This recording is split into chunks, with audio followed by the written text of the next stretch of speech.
Oi, gente, tudo bem com vocês? Gente, o vídeo de hoje é sobre Zacarias, do capítulo 1, do versículo 1 ao versículo 6.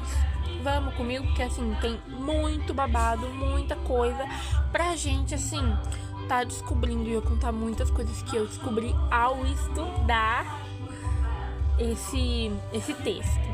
Vem comigo! Então, gente, vamos começar. Já para início, eu peço que vocês abram sua Bíblia no capítulo 1, do versículo 1 ao versículo 6. Pode ser? Vamos lá, eu vou ler junto com vocês. Aqui, gente, ó.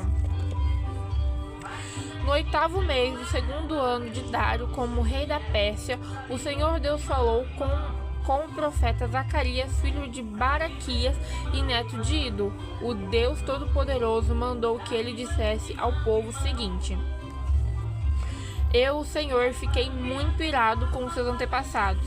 Portanto, agora eu digo a vocês: voltem para mim, e eu, Senhor Todo-Poderoso, voltarei para vocês. Não sejam como seus antepassados, que não deram atenção aos profetas antigos, quando eles anunciaram esta mensagem. O Senhor Todo-Poderoso ordena que vocês deixem de ser maus e que abandonem as suas maldades, mas eles não obedeceram. E agora onde estão os seus antepassados? E será que aqueles profetas ainda estão vivos? Por meio dos meus servos, os profetas, eu mandei mensagens e avisos aos antepassados de vocês, mas eles não deram atenção e por isso foram castigados. Então eles se arrependeram e disseram: O Senhor Todo-Poderoso fez o que tinha decidido fazer e nos castigou por causa dos nossos pecados. Ele fez o que merecíamos. Lemos o texto, né?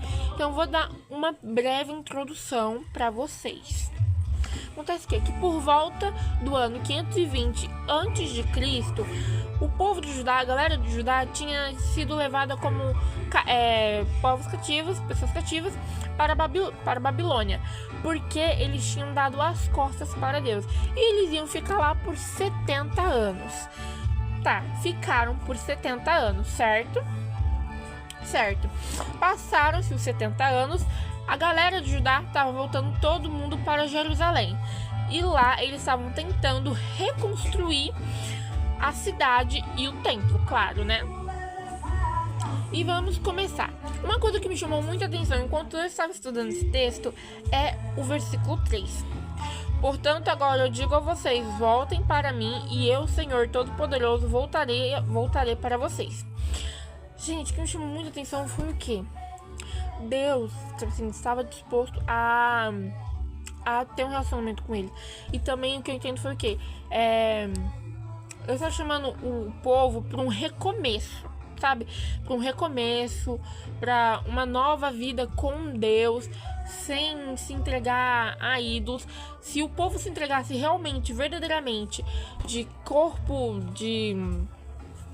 e alma, de coração, realmente para Deus, Deus ia restaurar eles, assim, sabe? E isso, gente, passada. E eu vejo que o quê? Quando o povo de Israel queria muito se entregar realmente a Deus, adorava a Deus, apresentava, oferecia sacrifícios, as ofertas, tudo bonitinho, tentando agradar a Deus, chamar a atenção de Deus. Eles davam tudo que pudesse para servir a Deus, para agradar a Deus, tudo e tal.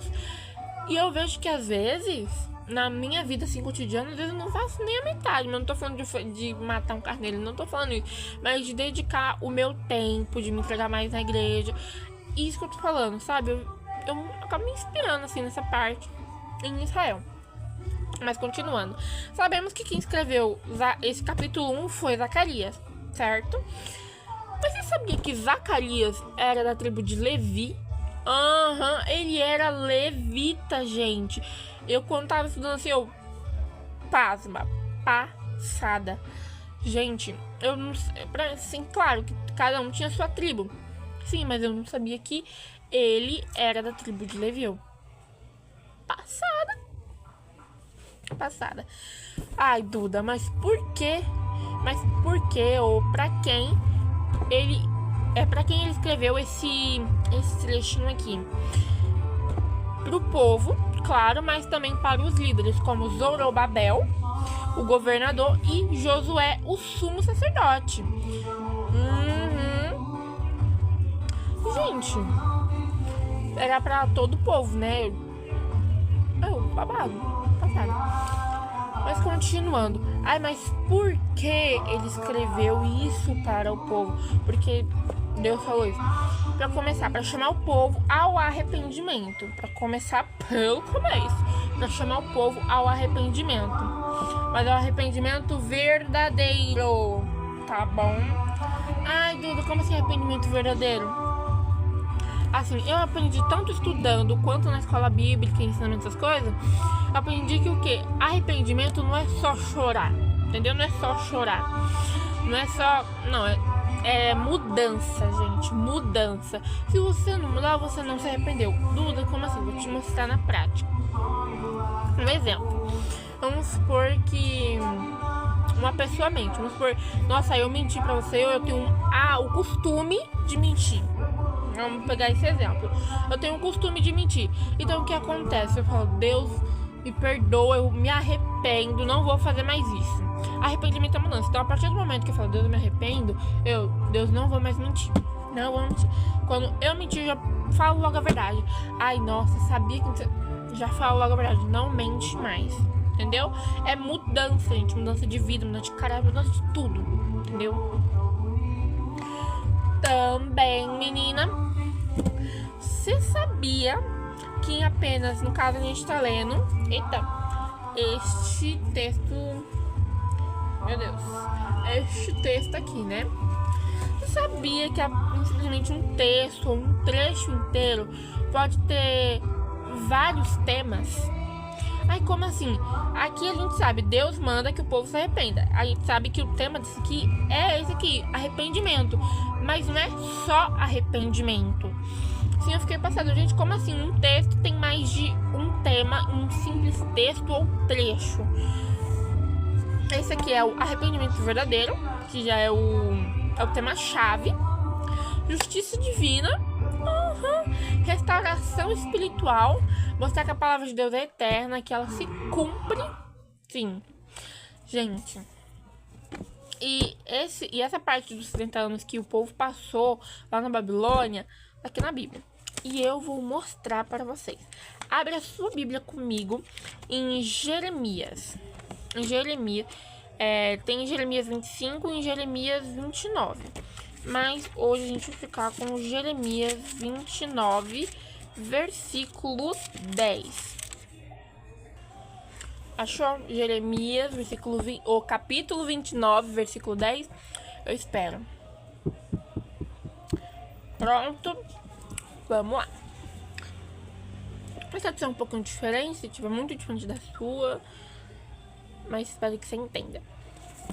O Senhor Deus diz ainda: quando 70 anos da Babilônia passarem, eu mostrarei que me interesso por vocês e cumprirei minha promessa de trazê-los de volta à pátria. Então, ou seja, a palavra de Deus se cumpre. Deus falou com Jeremias que a galera ia ficar 70 anos lá na Babilônia e realmente se cumpriu 70 anos. E depois de 70 anos, eles voltaram todo mundo para Jerusalém.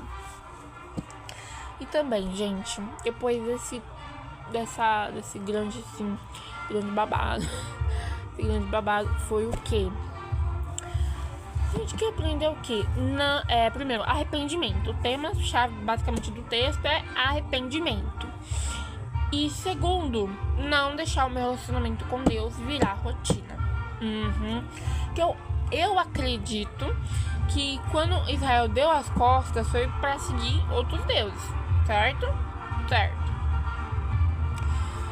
Mas também foi, acredito eu, que tenha sido porque eles deixaram o relacionamento deles com Deus virar rotina. Ai, mas como assim virar rotina, gente? Por exemplo, se você é menor de idade ou até mesmo trabalha, tipo, eu não trabalho, mas os meus pais trabalham.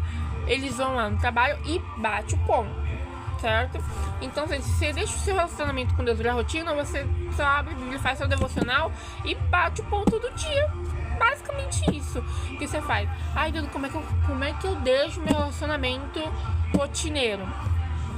Vou dar um exemplo aqui, ó. Fazer meu devocional. Então, no 8º mês, que eu tenho o costume de anotar, Deus, amém, muito obrigada essa palavra. Guarda a Bíblia e segue seu dia.